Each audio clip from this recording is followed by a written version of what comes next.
Starting from the beginning, during the day he was acting really normal. Nothing really seemed off.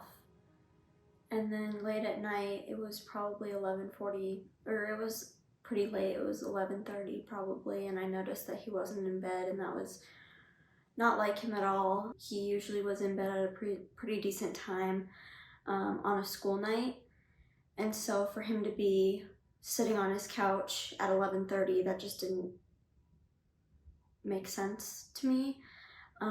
But I had no reason to think that that was a red flag, so I just kept conversation going. We kept talking. We made him go to bed at 10 o'clock every night, and I tucked him in every night and gave him a kiss and hugged him and told him I loved him. And that night he did the same. Like, everything seemed totally fine. He was his normal, giggly, smiley self, and was getting ready to put on he used to listen to creepypasta stories to go to sleep to on, I don't know if it's YouTube or what it's on, but so he was getting that set up so he could listen to it, and his phone wasn't supposed to be in his room, so we had to use like an old iPod or something. So he had turned his phone in, and I tucked him in, and we all went to bed, and then he started texting his friends. He had a handful of friends that he texted that night to tell them that it wasn't their fault. And those friends all begged him to not do anything, right? And he said, "I'm sorry." And I was like, "Dylan, why are you sorry?" I thought it was about a kind of an argument, I guess, we had. We kind of didn't talk for a couple days that past week, so I thought, he felt bad about small things, so I thought he was apologizing for that, and I was like, you don't have any reason to be sorry. And he said, "I'm sorry," again, and I said, "Dylan, why are you sorry?" And he said, "You'll find out." And that's when like alarms started going off in my head, and I was like, what the hell is happening? What is my friend about to do? So I started frantically texting him saying, I don't know what's going on, but it will get better. He said, "You're going to want to blame yourself, but I want you to know it's not your fault." And so I was just in complete shock, and I just started saying, "It's going to get better. It won't be this way forever." And the last thing he said to me was, "No, it won't." When he told me that, he was telling me it wouldn't get better, and that basically that was the end of his story. One of the big factors for him was he felt he didn't deserve help. He felt that other people were more deserving of help, that other people had bigger struggles in their lives, and that other people had bigger traumas in their lives, and that that he didn't deserve to be helped, that he was here to help other people, and he just took a lot of that on himself. He just sucked it all in, and without any great ways to release it. I just don't think he realized that you can't take all that in without a release. And I just think that it just started to really affect his mental health. So I ran to my mom, who was in the room next to me, and I said, "Mom, Dylan's trying to kill himself." And she kind of did a double take. She was like, what? And I was like, no, like, we need to get him help. I don't know what I'm supposed to do, but we need to get him help. So we called the non-emergency number, and my mom did. I was on the floor, and the only thing I remember from that point was just crying and just wailing and saying, why would he do that? Why would he do this? And we got his address from a friend of mine, and they got to his house and they found him. The 12:15, we had the first responders we had the police at our door doing a welfare check on him. And so the 2 police officers that were at our home, the firefighters and ambulance crew that came afterwards, the nurses in the hospital, the doctors in the hospital, every single one of them was affected by this. There wasn't a single one of them that didn't take this home with them and hug their kids a little closer that night, because I've talked to a few of them since then, and it is a call they will never forget. It is a call that will stick with them for the rest of their lives. And then Friday afternoon, my mom got a phone call, and I overheard her, and she said, did he die? And I just my heart started pounding, and it went straight to my gut. And then she said, and I just heard her say, okay. And then she hung up, and I said, what, is he dead? Is he gone? And she said, they have to take him off of life support. And it's like everything in the world went black. And I fell to my knees, and my parents were just holding me up. I don't even know how I was standing at that point. They were just holding my legs, and they were just saying, I'm so sorry. And I just remember I was screaming, he wasn't supposed to do this. He wasn't supposed to die, and he wasn't supposed to take himself out. And I was so angry with him, and I just was like, I had no words, really. He truly believed in that moment that he wouldn't hurt us anymore by making his choice, that he was saving us from the pain he was causing, which first wasn't true at all. But it's not saving us. It didn't save us. It's just made everything a bajillion times worse, where we just had to celebrate his 17th birthday without him, and he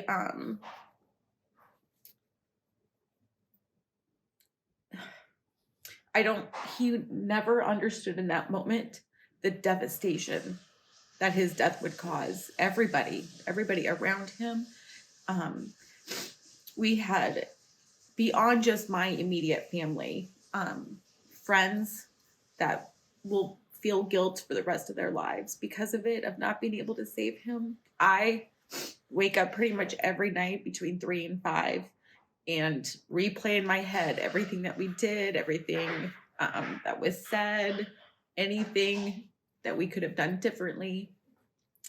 The guilt that me and his dad will feel for the rest of our lives also, because we couldn't save him.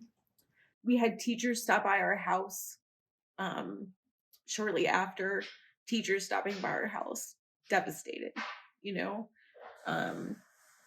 his coaches, his teammates are still, they had to just complete their first swim season without him, and he was a big member of the team, and his friends are there, and he was always there encouraging his teammates to swim and be their best. And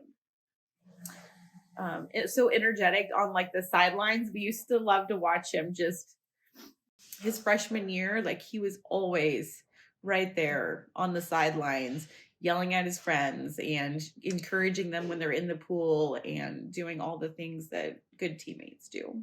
And then just at the funeral and at the visitation, the amount of kids that would come up to us that Dylan would just smile at them in the hallways or make them feel special in some way. Not to mention all the people that didn't even know that he was connecting with that felt his loss, you know?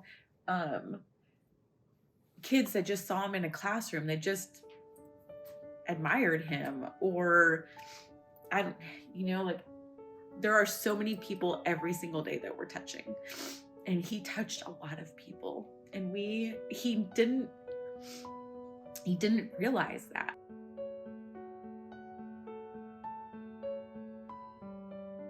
Everyone asks if you're fine, and you tell them you are so you're not burdening them with your problems. Depression.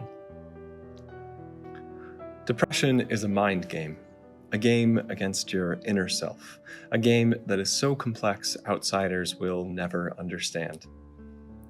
You can lose the game. You could win the game, or it could be everlasting. Those who have depression are great at hiding. You may never know anything was wrong with them because they seem just fine.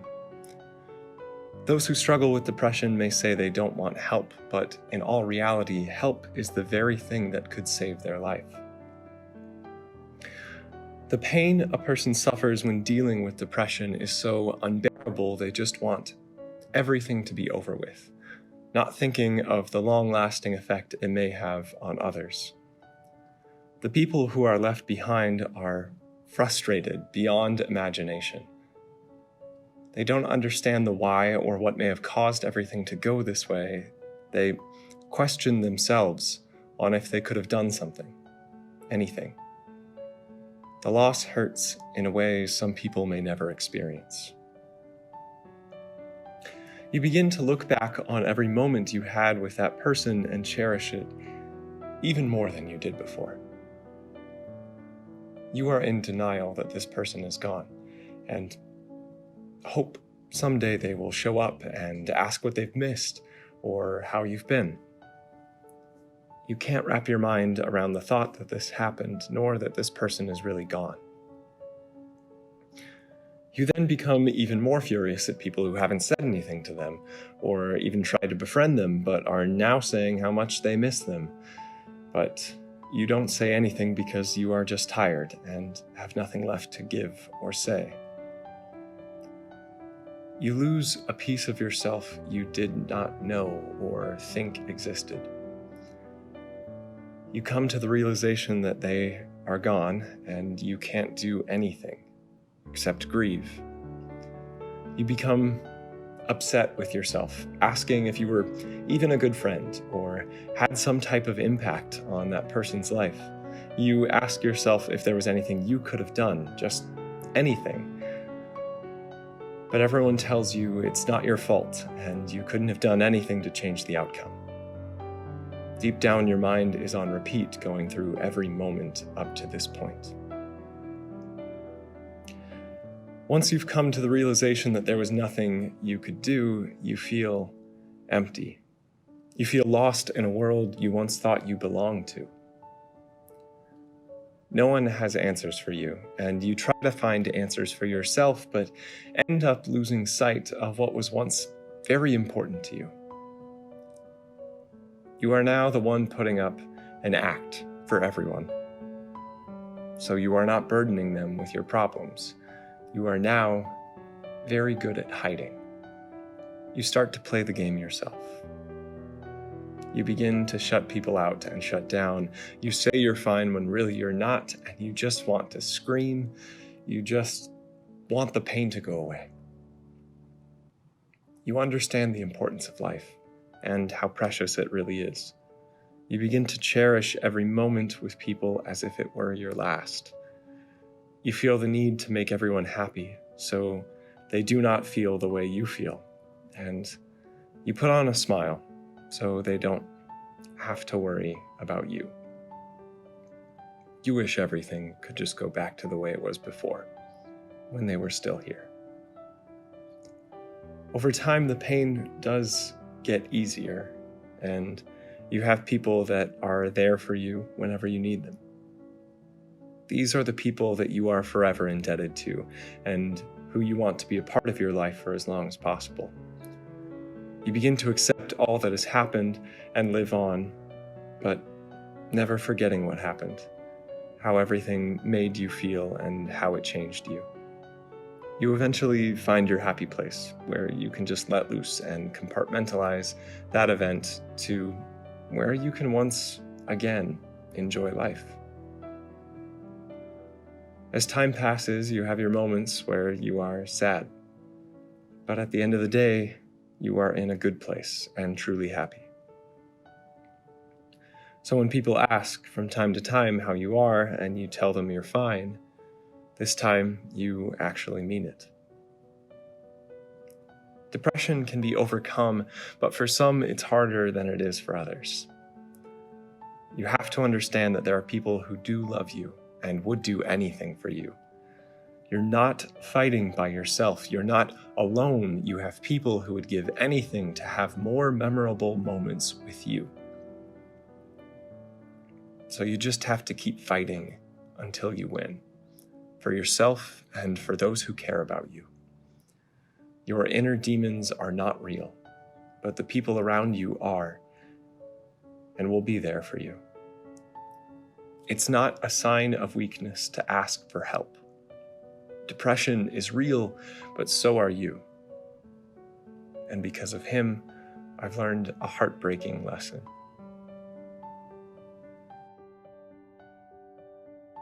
If you know your friend is struggling, have their address, have their phone number, have their mom's phone number, have their dad's, have their parents, parent or guardian's phone number,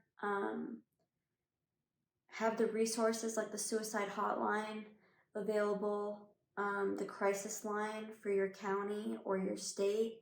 If you feel like someone is really in harm, or they aren't joking, then you need to call 911.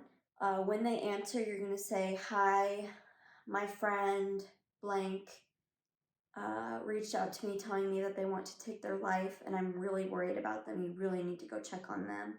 They'll ask for that person's phone number, that person's address, give them background on their situation. So if they've had former attempts or if this is their first one, just kind of let the 911 operator know that this person needs to be checked on because it's a life or death situation. The world lost a bright light that day, and a kid who loved like no other, and I just want everybody to stay.